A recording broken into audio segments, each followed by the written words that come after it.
যে কোনো মূল্যে দুর্নীতির লাগাম টেনে ধরে মানুষের জন্য একটি নিরাপদ দেশ গড়ে তোলাই বিএনপির প্রধান নির্বাচনী অঙ্গীকার বলে জানিয়েছেন বিএনপির চেয়ারম্যান। রাজধানীতে আলাদা নির্বাচনী জনসভায় তিনি বলেন, এবারের নির্বাচন মানুষের ভাগ্য পরিবর্তনের নির্বাচন। দেশ পুনর্গঠনে বিএনপি যে পরিকল্পনা হাতে নিয়েছে তা বাস্তবায়নে 12 তারিখে জনগণকে সঠিক প্রার্থীকে বেছে নিতে হবে। ধানের শীষকে বিজয়ী করলে রাজধানীবাসীর জীবন ও জীবিকার নিরাপত্তা বিধান করা হবে বলে জানান তারেক রহমান। কামরুজ্জামান রাজীবের রিপোর্ট।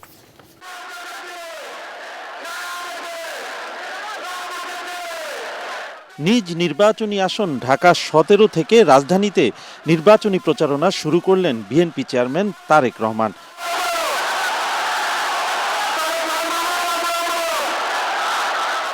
ক্যান্টনমেন্টের ইসিবি চত্বরে নির্বাচনী পথসভায় যোগ দিয়ে তিনি বলেন, ধানের শীষ বিজয়ী হলে রাজধানীকে নিরাপদ নগরীতে পরিণত করা হবে।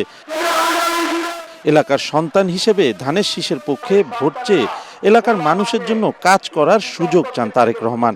দেশের মানুষের ভোটে নির্বাচিত হলে আমরা সমগ্র দেশ সহ এই ঢাকা শহরকে একটি নিরাপদ শহরে রূপান্তরিত করতে চাই, নিরাপদ শহরে পরিণত করতে চাই।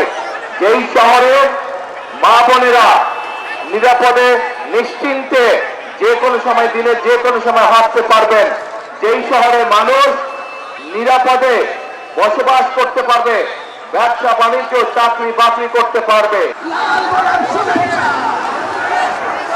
এরপর ঢাকা 16 আসনে ধানের শীষের প্রার্থী আমিনুল হকের নির্বাচনী জনসভায় যোগ দেন বিএনপির কাণ্ডারি।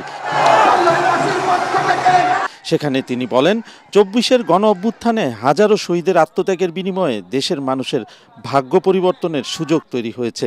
দেশকে সঠিক পথে রাখতে মানুষকে সঠিক সিদ্ধান্ত নিতে হবে।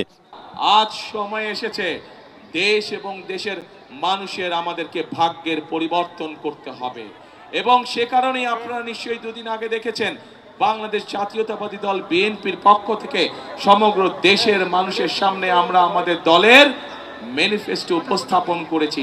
এখন প্রিয় ভাই বোনেরা, আমাদের সামনে একটি বিশাল বড় কাজ আছে। 12 তারিখে আমাদেরকে সঠিকভাবে নির্ধারণ করতে হবে, নির্বাচিত করতে হবে যে কাদেরকে দিয়ে আমরা দেশ পরিচালনার দায়িত্ব করব।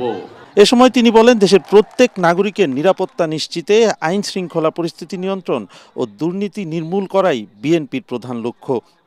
যেই অধিকার আদায়ের জন্য ওই মানুষগুলো জীবন দিয়েছে, পঙ্গুত্ব বরণ করেছে কেউ কেউ, সেই অধিকার আমাদের আদায় হওয়ার সময় হয়ে এসেছে।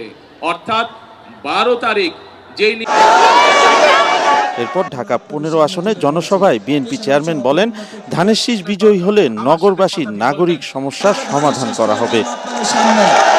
সারা দেশের বিভিন্ন প্রান্তে নির্বাচনী সমাবেশ শেষে এবার রাজধানীবাসীর ভাগ্য পরিবর্তনে বিএনপির পরিকল্পনার কথা তুলে ধরলেন তারেক রহমান। বললেন, রাজনৈতিক স্বার্থে ধর্মকে ব্যবহার করা একটি দল অতীতেও দেশের মানুষের সাথে প্রতারণা করেছে, ভবিষ্যতে তাই করবে।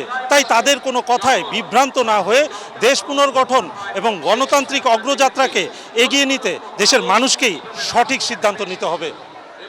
কামরুজ্জামান রাজীব, এটিএন বাংলা, ঢাকা।